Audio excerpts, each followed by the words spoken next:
Standard 9th subject SS पढ़ेंगे और lesson 13 है। लेसन का नाम है भारत स्थान भूस्तरीय रचना और भूपृष्ठ नंबर 1। इसके बारे में अब समझते हैं हम। विश्व के देशों में भारत अपना विशिष्ट स्थान रखता है। मतलब ये बच्चों पूरे संसार में अपना जो भारत देश है वो श्रेष्ठ स्थान रखता है। भारत एक विशाल देश है यानी बहुत बड़ा देश है। भारतीय संस्कृति प्राचीनतम है। इसकी जो भारतीय संस्कृति है वो काफ़ी पुरानी है। आबादी की दृष्टि से यह विश्व का सबसे बड़ा लोकतंत्रात्मक देश भी है। जितनी हमारे देश में आबादी है लगभग कहीं भी ऐसा देखने को मिलेगा इतना आबादी वाला देश। इसीलिए हमारे देश में जो है लोकतंत्रात्मक व्यवस्था भी चलता है। भारतीय संस्कृति की समन्वयकारी भावना ने किसी भी धर्म जाति या प्रजा को छोड़ा नहीं है बल्कि सबके लिए अपना द्वार खुला रखा है। मतलब हमारे देश में तमाम जाति धर्म के लोग रहते हैं और अपने जाति धर्मों का जो है वो पालन भी अच्छे से कर सकते हैं। किसी पे कोई जो है बंदिश नहीं है और ये सबका स्वागत भी किया गया है। इस तरह से सर्वधर्म प्रजा और जाति के प्रति समभाव की भावना भारत की विशिष्ट लाक्षणिकता भी है और इसीलिए हमारे देश को जो है कैसा माना जाता है, सर्वधर्म प्रजा और जाति के प्रति संभावना रखने वाला देश माना जाता है और ये इस देश की सबसे बड़ी लक्षण है। इसीलिए भारत में संस्कृतियों का समन्वय हुआ मतलब मेलजोल हुआ। प्राकृतिक और मानव सर्जित अनेक आपदाओं को झेलने के बाद भी भारत ने अपनी प्रगति और विकास अविरत ढंग से चालू रखा है। मतलब बिना रुके इस देश की गति जो है और प्रगति दोनों यानी विकास और प्रगति दोनों जो है निरंतर चलता रहा। इसके उपरांत भारतीय संस्कृति के निर्माण और विकास में भौगोलिक परिस्थितियों ने भी बहुत महत्वपूर्ण योगदान दिया है। हमारे देश का जो भौगोलिक स्थिति होती है वो अच्छा है जिसके वजह से हमारे देश में सारे जो है निर्माण और विकास के कार्य अच्छे से होते रहते हैं, चाहे वो कृषि के क्षेत्र में हो चाहे जो है नौकरी धंधे या व्यवसाय के क्षेत्र में हो। तो बच्चों ये देखो आगे आता है हमारा नक्शा। इस नक्शे में बताया हुआ है कि कहाँ पे कौन सा देश है, कौन सी जो है सागर है। ये यहाँ पे देखिए उत्तरी अमेरिका है नीले कलर में, पीले में यूरोप बताया है, हरे में एशिया है, लाल में अफ्रीका है और फिर इधर पीले कलर में दक्षिणी अमेरिका है। अपने भारत जो है वो वाइट कलर का दिख रहा है सफ़ेद रंग का, वहाँ पे बताया है और उसके आसपास 3 सागर बताए हैं। उत्तरी प्रशांत महासागर इसके बाजू में है, नीचे दक्षिणी महाप्रशांत सागर है और नीचे भारत के हिंद महासागर है। तो इस नक्शे को भी आप लोग अच्छे से देखिएगा और समझिएगा। अब आता है भारत का स्थान आकार और विस्तार कि ये भारत का स्थान और आकार विस्तार क्या है। तो भौगोलिक दृष्टि से भारत उत्तरी गोलार्ध में स्थित है, ये सभी को पता है।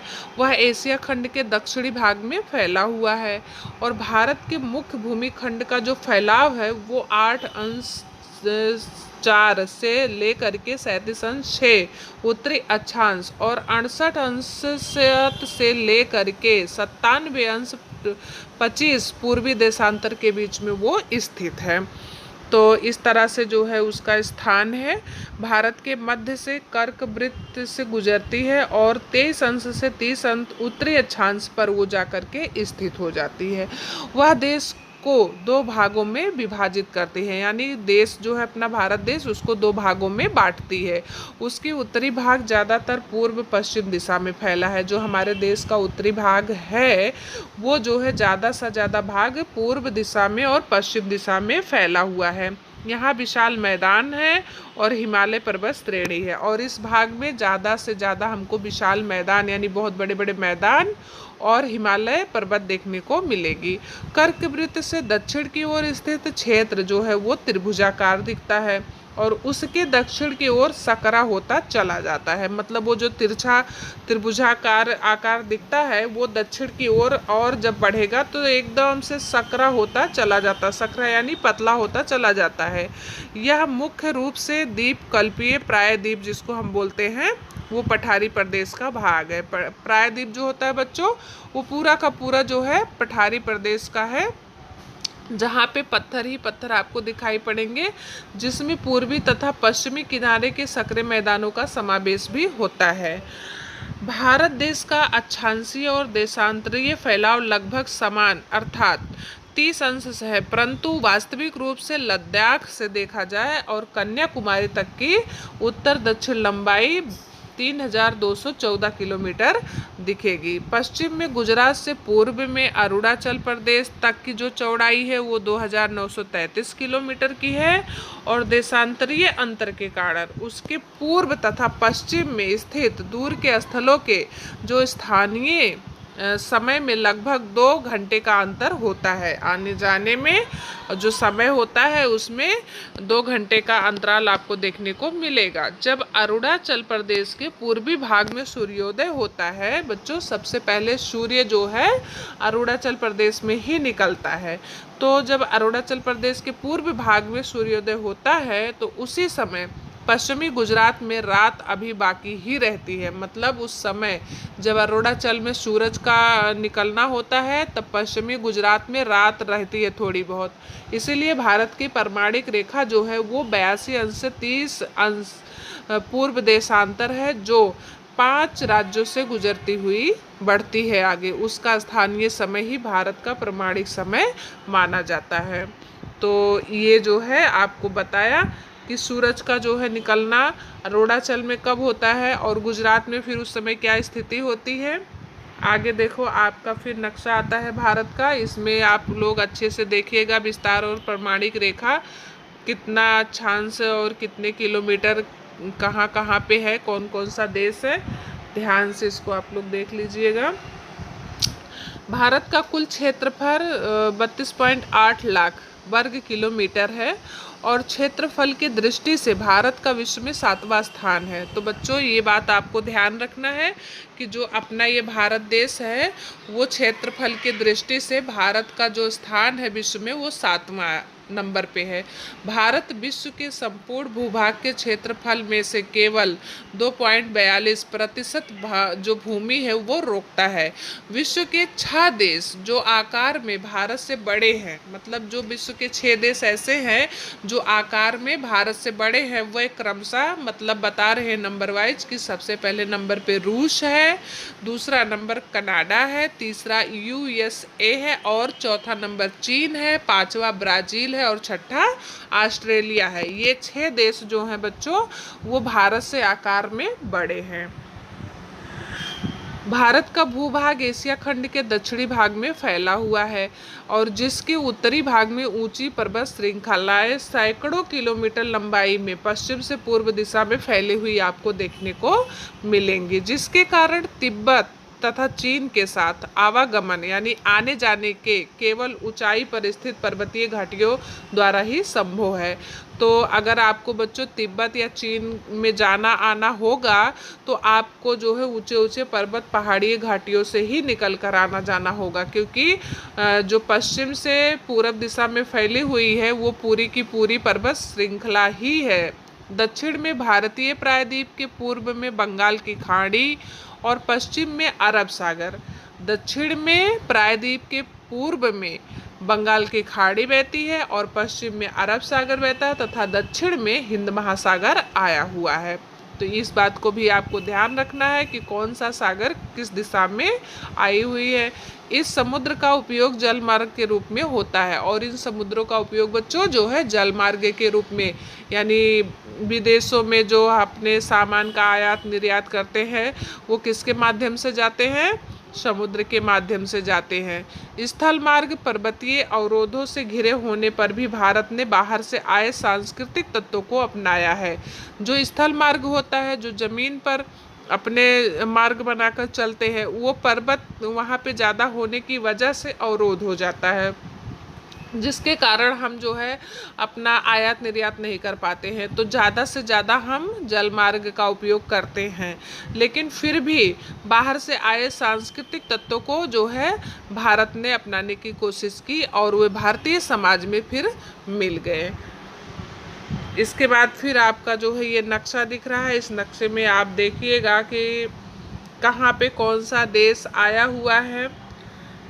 भारत का ये व्यूहात्मक स्थान है।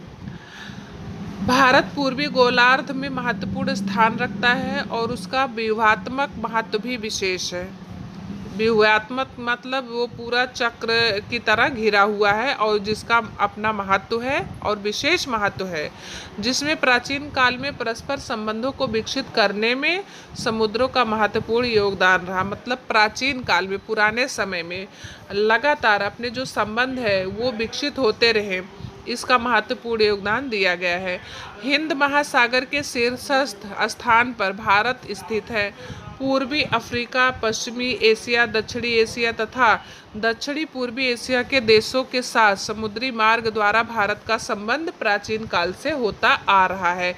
जो बच्चों हिंद महासागर के शीर्ष यानी ऊंचाई वाले स्थान पर भारत स्थित है, वहाँ पर पूर्वी अफ्रीका, पश्चिमी एशिया, दक्षिणी एशिया तथा दक्षिणी पूर्वी एशिया के देशों के साथ जो लोग अपने देश में आकर के आयात निर्यात करते थे, उसका काम जो है समुद्री मार्ग द्वारा ही भारत ने तय किया और ये जो है प्राचीन काल से होता आ रहा है। परिणाम स्वरूप भारत ने इस देशों के साथ घनिष्ठ सांस्कृतिक और व्यापारिक संबंध अपने विशिष्ट स्थान के कारण विकसित किए हैं। और इसका परिणाम क्या हुआ बच्चों कि जो है भारत का इन लोगों के साथ में बहुत अच्छे जो है संबंध स्थापित हुए। हिंद महासागर में किसी भी देश की तटीय सीमा भारत जैसी नहीं है। भारत के इस महत्वपूर्ण स्थान के कारण एक महासागर का नाम अर्थात हिंद महासागर के नाम पर रखा गया है। नेक्स्ट, अंतर्राष्ट्रीय जल मार्गों पर भारत का स्थान भी महत्वपूर्ण है। ईस्वी सन 1869 में स्वेज नहर के शुरू होने से भारत और यूरोप के बीच की दूरी लगभग 7000 किलोमीटर कम हो गई। क्या बता रहे हैं बच्चों कि अंतर्राष्ट्रीय जल मार्गों यानी हमारे देश से दूसरे देशों में आने जाने के लिए जो जलमार्ग पर भारत का स्थान भी महत्वपूर्ण है। और वहीं से ईस्वी सन 1869 में स्वेज नामक नहर की जो है शुरुआत की गई, जो भारत और यूरोप के बीच की दूरी को लगभग 7000 किलोमीटर कम किया।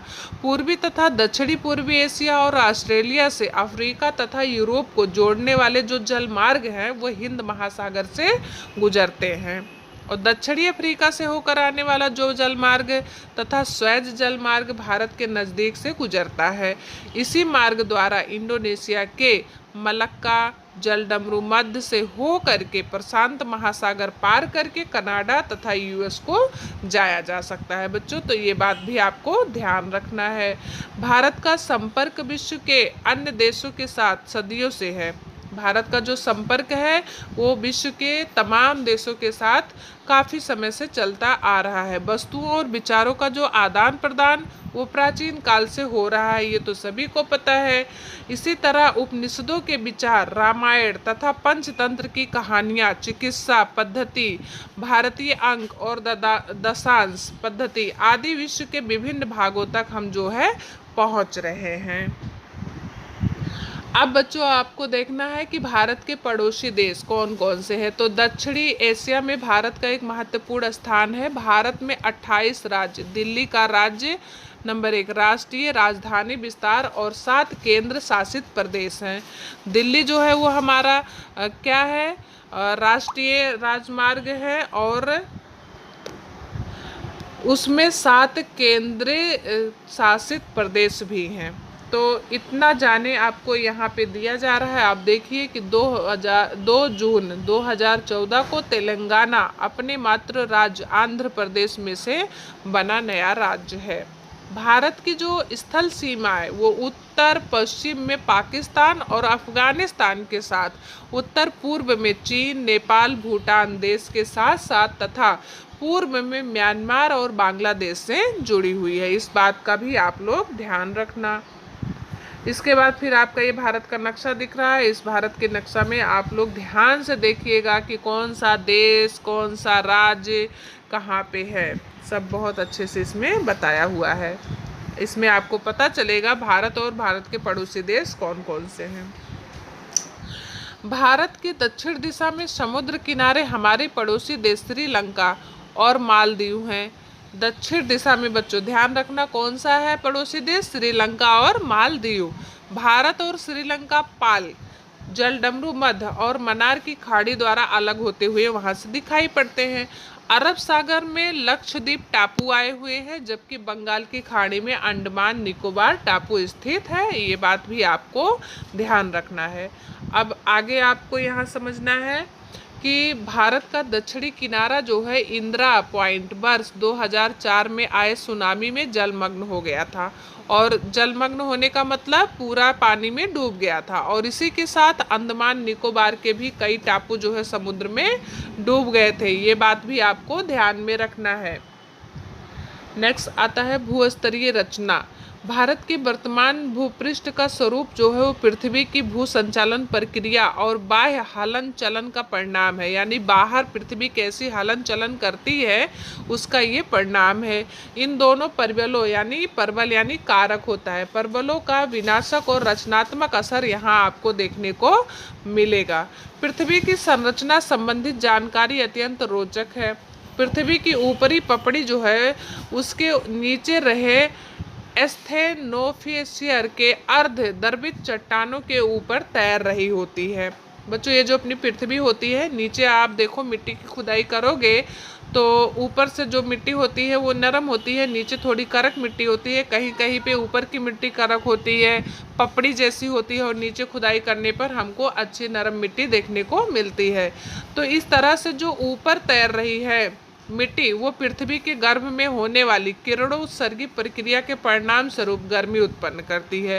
इस बात को ध्यान रखना। जो द्रवित चट्टानों में संवहनिक तरंगे उत्पन्न करके भूपृष्ठ तरफ जाने का प्रयत्न करती है, यानी नीचे की तरफ जो है घुसने का प्रयास करती है। भू कवच की तरफ उत्पन्न होने वाली तरंगों द्वारा ऊपरी परत फटकर बड़े बड़े टुकड़ों में विभाजित हो जाते हैं, और जब भू कवच की तरफ यानी जो ऊपर का पपड़ी होता है पृथ्वी के, वो उसमें तरंगों द्वारा ऊपरी परत जब ऊपर के तरंग उस पर पड़ते हैं तो जो ऊपर का परत होता है वो छोटे छोटे टुकड़ों में टूटकर अलग हो जाता है, जिसे मृदावरणीय प्लेट कहते हैं हम। लिथोस्टिक्रिक प्लेट इंग्लिश में कहेंगे। ऐसी 7 मुख्य भूसंचलनीय प्लेट हैं। नंबर 1 है पैसिफिक प्रशांत महासागरीय प्लेट, दूसरा है उत्तरी अमेरिकन प्लेट, तीसरा है दक्षिण अमेरिकन प्लेट, और चौथा है यूरेशियन प्लेट, पांचवा है अफ्रीकन प्लेट, और छठा है इंडो ऑस्ट्रेलियन प्लेट, सातवां है अंटार्कटिका प्लेट। कुछ जगहों पर ये प्लेट एक दूसरे से दूर हो रही हैं, जिन्हें हम अपसारी प्लेट कहते हैं, जबकि कुछ एक दूसरे के नज़दीक आ रही हैं, जिन्हें हम अभिसारी प्लेट कहते हैं। तो बच्चों यहाँ पे अपिसारी और अभिसारी दो बात आपको सामने नज़र आ रहा है। इन दोनों शब्दों का मतलब है कि कुछ प्लेट जब एक दूसरे से दूर होते हैं, आपस में नहीं मिलते हैं, तो उन्हें अपसारी प्लेट कहा जाता है, और जबकि कुछ एक दूसरे के नज़दीक आकर के आपस में मिलते हैं तो उन्हें अभिसारी प्लेट कहा जाता है। अपसरण और अभिसरण की प्रक्रिया से भूपृष्ठ पर स्तर भंग होता है और परत पड़ती है, फिर जो है अपने पृथ्वी पर इस भूमि पर पपड़ी पड़ती है। इन प्लेटों की गतिविधियों से लाखों वर्षों में महाद्वीपों के आकार और परिस्थिति में परिवर्तन देखने को मिलता है।